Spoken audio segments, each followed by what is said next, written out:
morning. I have just attended the 46th ASEAN Summit and related summits here in Kuala Lumpur, Malaysia. The summit was once again an opportunity to discuss among our fellow ASEAN member states and partners how we should navigate our future together. This amidst the various geopolitical and economic challenges that we face nationally, bilaterally, regionally, and globally. We discuss significant international issues and emerging challenges that not only impact our nation, but also the entire region, especially the West Philippine Sea. I reaffirmed that the Philippines will continue to defend our sovereignty, sovereign rights, and jurisdiction in the West Philippine Sea in accordance with international law. We continue to strengthen our partnerships with all countries who share our values and our commitment to peace and the rule of law. The leaders of ASEAN agreed to work as a whole towards the further advancement of ASEAN community building. We adopted the ASEAN Community Vision 2045, which sets out the future direction of ASEAN over the next 20 years, along with its accompanying strategic plans. We are collaborating with our partners to narrow development gaps and to promote inclusive growth, particularly for the marginalized, the underdeveloped, and vulnerable communities. We acknowledge the Complementarities Initiative, which maps the similar goals of the ASEAN Community Vision and the Sustainable Development Goals. We reaffirm the importance of the Treaty of Amity and Cooperation in Southeast Asia. And this is the code of conduct which governs the interstate relations in the region. To prepare our country and our region for the future, the economic front must also be developed. ASEAN continued to demonstrate resilience with a growth of 4.7% in 2024, higher than the global average. The leaders and I talked about the impact of the imposition of unilateral tariff measures, which pose a threat to a region as economically integrated as ours. We welcomed the establishment of the ASEAN Geoeconomics Task Force, which is an ad hoc specialized high-level advisory body which provides real-time analysis, strategic foresight, and actionable policy recommendations to support relevant ASEAN sectoral bodies. We reaffirmed ASEAN's collective commitment to a rules-based, open, inclusive, transparent, and non-discriminatory multilateral system. We strengthened our trade with external partners with upgrades in the ASEAN Trade in Goods Agreement, amendments in our free trade agreements, and utilization of the Regional Comprehensive Economic Partnership. We welcomed the issuance of the Joint Declaration on Economic Cooperation between ASEAN and the Gulf Cooperation Council.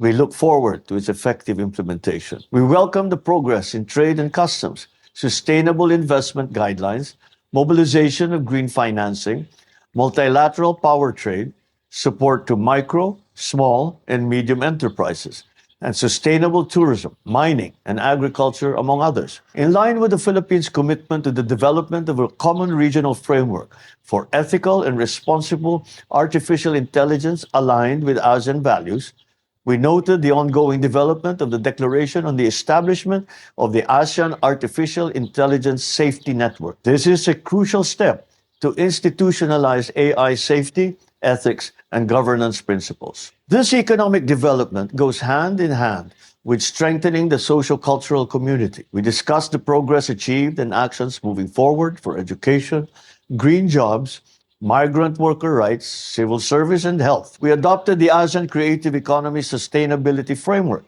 which is a roadmap for balancing economic growth, social inclusion, cultural preservation, and environmental sustainability. Once again, the ASEAN leaders and I had a fruitful interface with the representatives of ASEAN Youth, where I highlighted the Philippines' hosting of the 14th Senior Officials Meeting on Youth and the ASEAN Youth Climate Action and Disaster Resilience Conference in Manila. That was recently as part of the government's commitment to the young people of ASEAN. I also encouraged the youth representatives to harness the full potential of technology for the region's development while keeping an eye to the challenges that this new frontier brings, particularly on the misuse of information and artificial intelligence. On the sidelines of the summit, I took the opportunity to engage leaders to discuss bilateral cooperation in strategic areas of mutual interest. I met with the leaders of Lao PDR, Thailand, Vietnam, Cambodia, and Kuwait.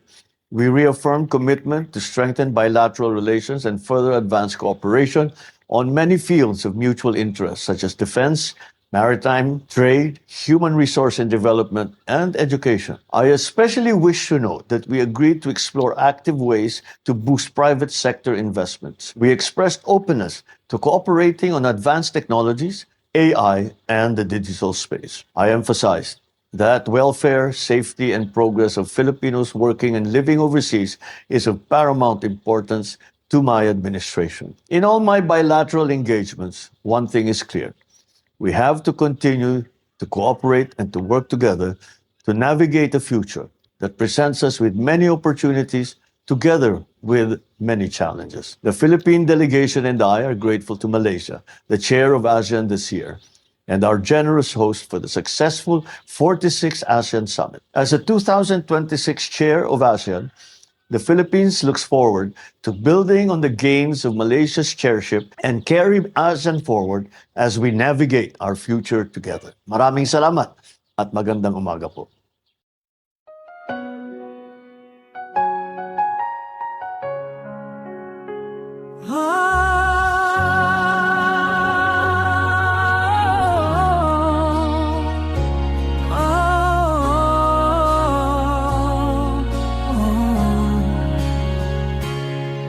Sa gitna ng batikos, di mo pinapansin mga bintang wala ng saysay. Tuloy ang misyon mo para sa bayan natin. Kahit anong husga, di nagpapaapi. Pero bakit ba sila laging may hanas? Kahit anong gawin mo, may masasabi pa rin sila. Pero ikaw, Bongbong, di ka nagpapaapekto. Tahimik na lumalaban, handang sumago pa sa dilim. O Bongbong Marcos, kalmado at matatag. Sa gitna ng unos, ikaw ay nakangiti lang. Kahit anong batikos, di mo pinapatulan. Dahil ang totoong leader, di napapagulo sa damdamin.